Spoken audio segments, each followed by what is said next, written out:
महाराज जी, सैनपुर का आपने नाम लिया। जब आप इसका अभ्यास कर रहे थे तो क्या आपके जीवन में कोई ऐसा अनुभव हुआ कि कोई संत भगवान ऐसे दर्शन प्रकट में?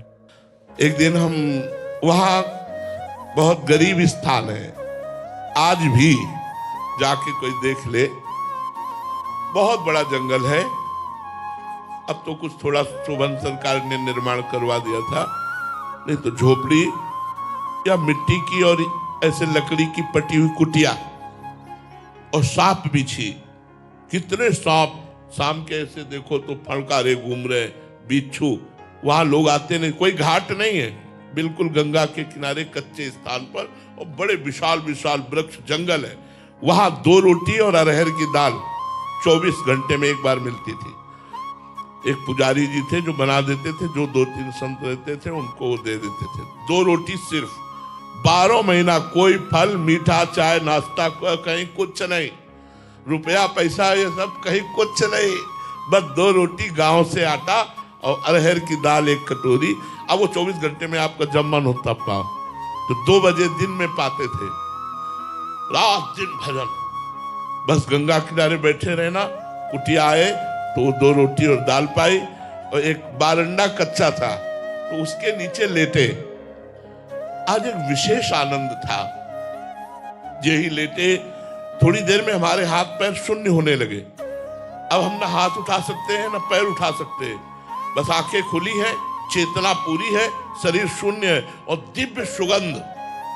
मेरा ये क्या हो रहा है, मतलब एक अलौकिक। इतने में देखा, बिल्कुल पास ही गंगा थी। गंगा जी की धारा से एक संत भगवान, श्वेत वस्त्र धारण, श्वेत बाल, दिव्य तेज प्रकट हो रहा है। ये स्वप्न नहीं, ये ठीक दोपहर 2 बजे के बाद की बात है, जब हम प्रसाद पाके लेते। और जैसे जैसे वो नजदीक आ रहे, वैसे वैसे सुगंध, उन्हीं के श्री अंग की सुगंध पहले आई थी। सुगंध से भर गया वातावरण। नजदीक आए और सर गोद में रखा, हम वैसे जड़ एकदम, आंख खुली है, जड़ एकदम है, ऐसे मस्तक पर हाथ फेरने लगे और एक मंत्र दिया था, एक मंत्र उच्चारण किया।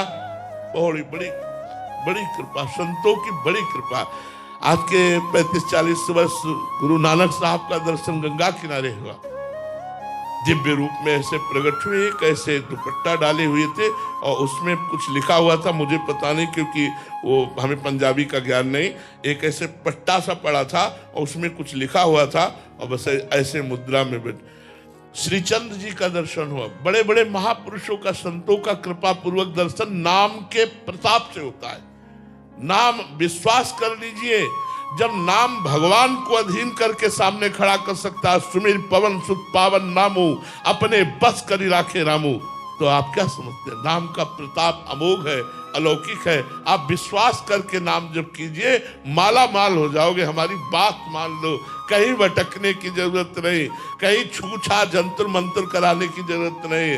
राम राम कहो, राधा राधा कहो, कृष्ण कृष्ण कहो, तुम माला माल हो जाओगे। थोड़े दिन, जब तक तुम्हारे पाप नष्ट नहीं होते, तब तक विपत्ति संकट आदि हो सकता है। आप धैर्य पूर्वक सह जाओ, आगे का मार्ग बहुत आनंदमय, बहुत आनंदमय है।